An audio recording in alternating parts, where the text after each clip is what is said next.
Big man. Good to see you. You alright? Thank you for having me. This is the conversation we've been waiting for a while. A bit about me. I'm a property developer. I started off as a landlord. I bought my first flat when I was 20. We raised £50,000 to buy a property in East London. And my business partner was a multi-millionaire, and I said to him, look, you've got money and no time, and I've got time and no money. So I think this is a match made in heaven. And that's how I started. But yeah, and that's pretty much what I've been running for the last 10 years. And I'm very fortunate that I get to do God's work and earn a good living at the same time. So I think so. I was playing football in the West Ham community team one day, and which is around the corner from here. And I had a moment of reflection when I realized that I won't make it pro. I won't make it into the academy, and I won't make it pro. And I just thought to myself, what can I do with my life where you compound and get better with time? And this is like a thought process when I was like 16, I think, 15, 16. So I was like, there's only one industry that I know that you can kind of get better with time, and that's business. And then I wanted to create wealth. So then property was obvious because I had a passion for it from before, from quite early on. And so finally, it just made sense. And then the social housing element just came with the purpose piece, what is that? It's almost like eating, white bread versus whole milk. You know what I mean? Like, it's just like, it's both bread, but one is more wholesome, arguably, than the other. So that was kind of my thinking around trying to get to it. So to answer your question, I was pretty clear on what I wanted to do from quite early. So I think staying curious, surrounding yourself with extremely smart people, and curiosity, obviously the action there is to read and to make sure you're up to date with industry stuff. And then the final one, ensuring that you're actually also going back to the genesis of things, because then in a new season, you may pick out things that you didn't pick out then. Number one is, if there's an opportunity to speak. Because ultimately you're in a room full of 100 people. That's if you're in an event, right? And then I'll talk about the other one. If you're in a room, speak. Keep good eye contact.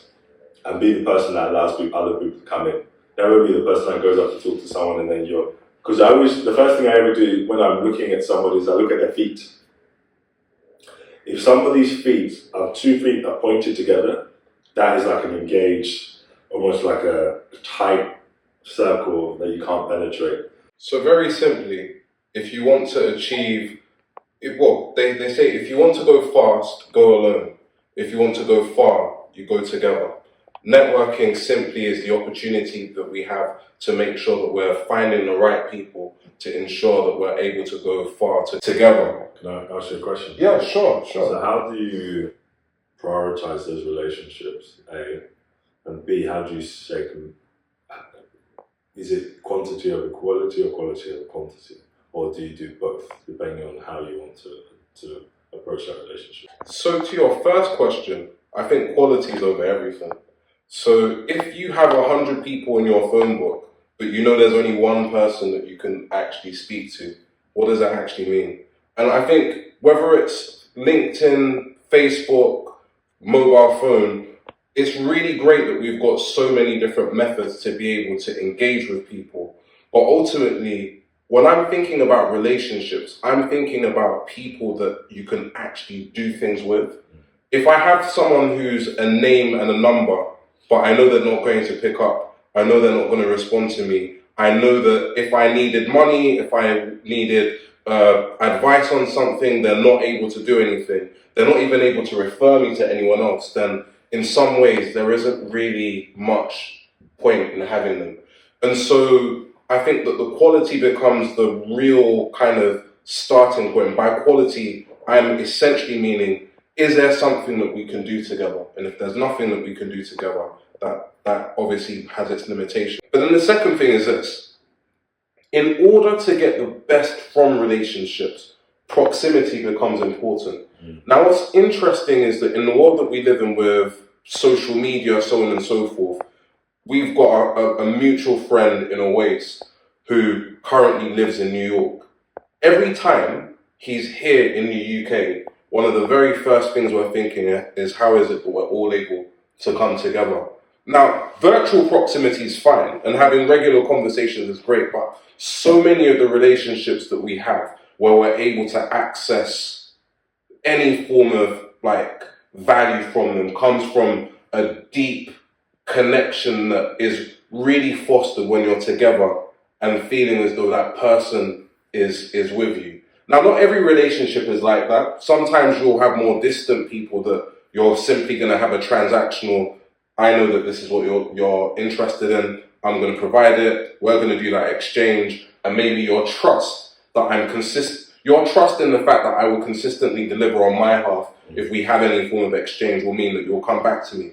But even with those people, whether that's your Christmas list or whatever else it might be that you're doing, you're still finding ways to still build a sense of this is why you should continue to come back to me in a world where there are so many other different options. I guess you can put people into maybe three categories.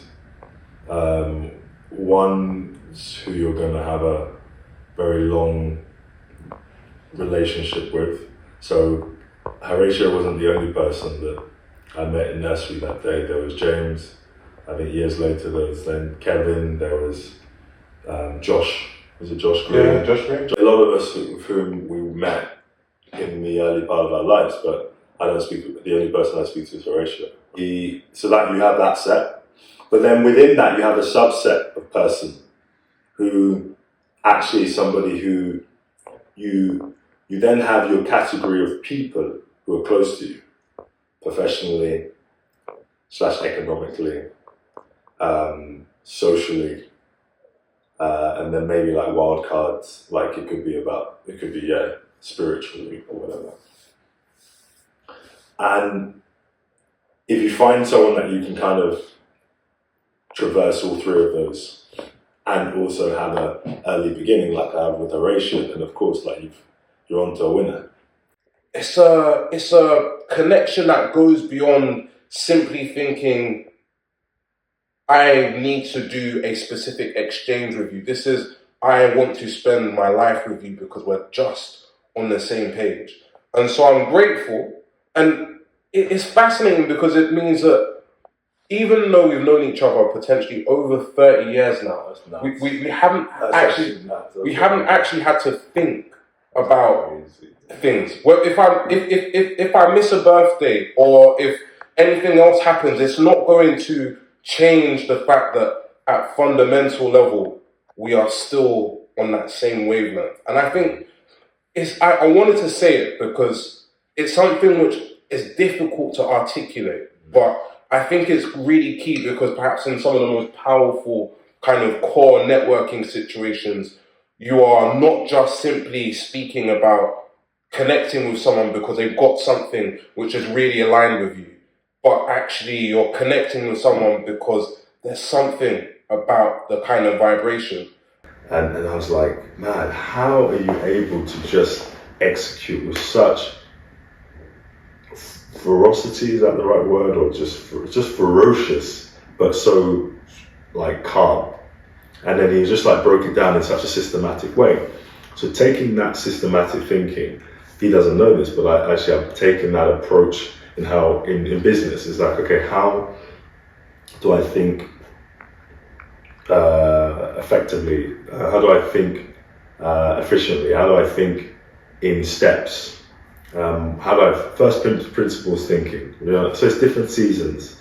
That's in our 20s, and then now in our 30s, we're now pitching our ambitions against each other, not against one another, but to also ensure that we're both pushing to be the best version of ourselves. So, and what that, because because now we've got enough data set to see the good decisions, I don't believe in good and bad decisions, I just believe decisions have consequences, right? Obviously there are some disastrous decisions, but they're only disastrous because of consequence that happens as a result of the decision. But a decision is not, in its purest form, is not good or bad, it just leads to a certain chain of consequences. So, but now we've got 10 years of data, or slightly more, say from 20 to 30 or 20 to 33, 13 years of data, we're able to see what worked, what didn't work. So we've done a lot of testing. But now the stakes are a lot higher. So this isn't where we can touch base once a year. This isn't where we can touch base and bump into each other whilst you're at UCL, and then we bump into each other in the train. What are you up to? I'm doing consulting and I'm doing my masters, and then we don't talk for maybe a year after that, and then we come for a random Monopoly session. This isn't the season for that. This is the season for absolutely pitching our vision against one another, to pick at it, to fight for it, to defend it, to see the blind spots of it, because other people are doing that. Now, we have the benefit of knowing each other for 30 years, which is wild. I see myself as adding significant value to a space. So when I go in, I need to rip things up. And if I'm not ripping things up and thinking how things can be very, very different, then I'm not sure what I'm doing in that space. That's my kind of natural state, to go in, to rip up, and to make it different. What's fascinating is that that's how he's been able to challenge me in the context of my life. At every stage, we live in the UK, a place where often people can get very, very comfortable with the idea of, I'm doing all right in my space. If I set up a business, oh yeah, this is looking good. If I'm making X amount, oh, that's looking all right. People can be very, very humble in the way that they approach things. Io's mindset is always, why are you comfortable in this space? Why is it that you're okay with doing this? Do you not see the value of where you could potentially be getting to if you're able to really take the steps to really transform the way in which you're doing things? I give you a few practical examples. From the earliest moment, the first person I've ever seen with a mood board is Mr. Io. I was always saying in his mind, I want to be in the space where I'm able to clearly visualize where it is that I'm going to.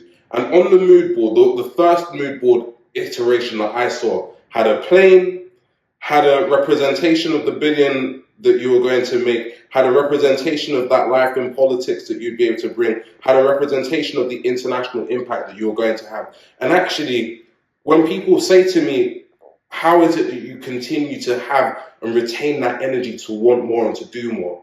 That's because actually I have Io in my corner continuing to challenge me to say that actually from a business standpoint, from a political standpoint, from any standpoint that I'm looking at, how is it that I can continue to challenge and to do more? He recognizes that there's so much more that he wants to learn, to build and to grow. And that means that everything that he's done up until this point is a footnote to what the future is going to be. Sure. And when you have that in your life, when that's the standard that he sets for himself, when he's seeking to challenge you to do the same, it's a fait accompli. Yeah. What's that? Fait accompli. What's that? So, that Latin? Next.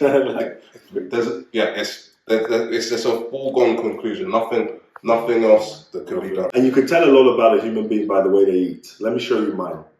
2 things, and this is a very, very important one.